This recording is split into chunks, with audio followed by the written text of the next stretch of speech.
Now, from the Weather Tracker TV Storm Studios, this is your weather tonight. Here's Chief Meteorologist William Cole. All right, folks, here we go now, heading right on into our Monday evening. And I tell you what, after a pretty active weather day, at least beginning of the day, we were dealing with rain. We were even dealing with a little bit of thunder moving through the Metroplex. That's basically winding down. And really our bigger story now, heading into the evening, heading into the overnight, it's all going to be about the wind. We're going to have a westerly, eventually a northwesterly wind. It's going to crank, and in fact, it may be gusting over 45 miles per hour as we go through the evening and the overnight. So again, if you do have any kind of outdoor lawn furniture, things that could get blown around, the trash cans, again, make sure they're secured, make sure they're brought in, do what you need to do, because the wind is really about to pick up. But as we go through the rest of the evening, you can see the opportunity of rain. Even though early this evening, it does still look pretty cloudy out there. We're basically winding that down. In fact, we're even going to begin to clear the skies as we go through the evening. And again, temperatures just kind of seasonably chilly, 50s rather, eventually down into the 40s. And again, there are your wind gusts.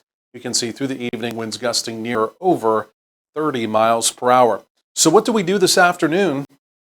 These were your rainfall totals. And again, a lot of locations, right around 1/4 of an inch. Dallas Love, look at that, about 0.8 of an inch. That's pretty healthy. And again, you can also see the Arlington area there, right around 1 inch. Arlington, basically the winner with that 1 inch amount. Elsewhere around North Texas, again, you can see a lot of 1/4, a lot of 1/2 inch amounts. Those are all fairly common. So the bottom line, it was basically just a good old-fashioned soaker, essentially exactly what we needed.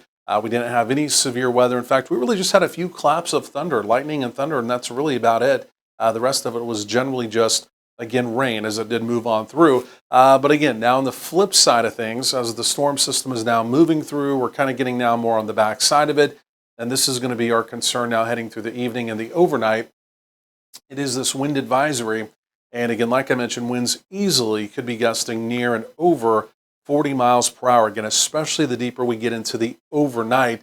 So there's the ending showers. You can see them essentially now moving out of Dallas County. They'll linger over in our eastern counties for maybe another hour or two. So again, by mid-evening, basically all of that should be dried up. Still quite a bit of active weather down to our south. Take a look down towards the Houston metro. Tornado watch ongoing, even reports of a couple tornado warnings down there, again, just a little bit earlier. So tough situation there. And then off to our north, we've got snow all across parts of Kansas. And in fact, there's near blizzard conditions out in our Texas panhandle. Wind, sideways snow, that does extend all the way up into parts of southwestern Kansas. So extreme weather to our north, extreme weather to our south. And again, here in North Texas, we basically just lucked out, right? We just had the rain, a couple claps of thunder, and other than some wind, we're basically just kind of going on about our business now heading into the evening. But it's all because of this, right? This big upper level storm system. This is a powerhouse here.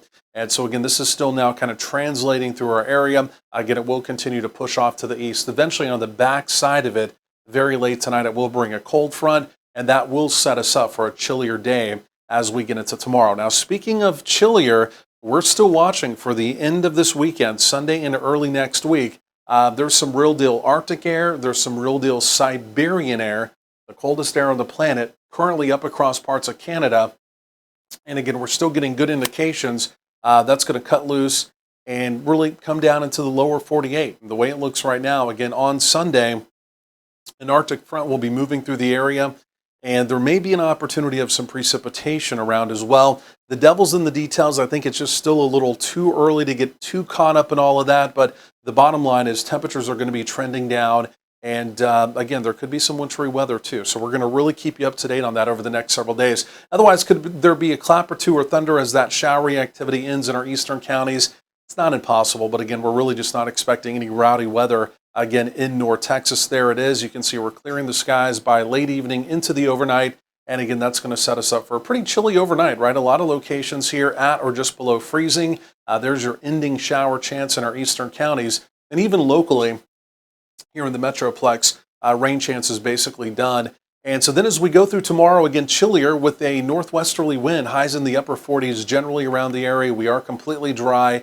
And again, we're back cold Tuesday night, early Wednesday morning. A lot of locations around freezing. But then we do rebound the temperatures on Wednesday with more in the way of 60s around the area. Maybe a slight opportunity of a few showers on Thursday. And then, like I mentioned, a big chill down by this upcoming weekend. More on that coming up.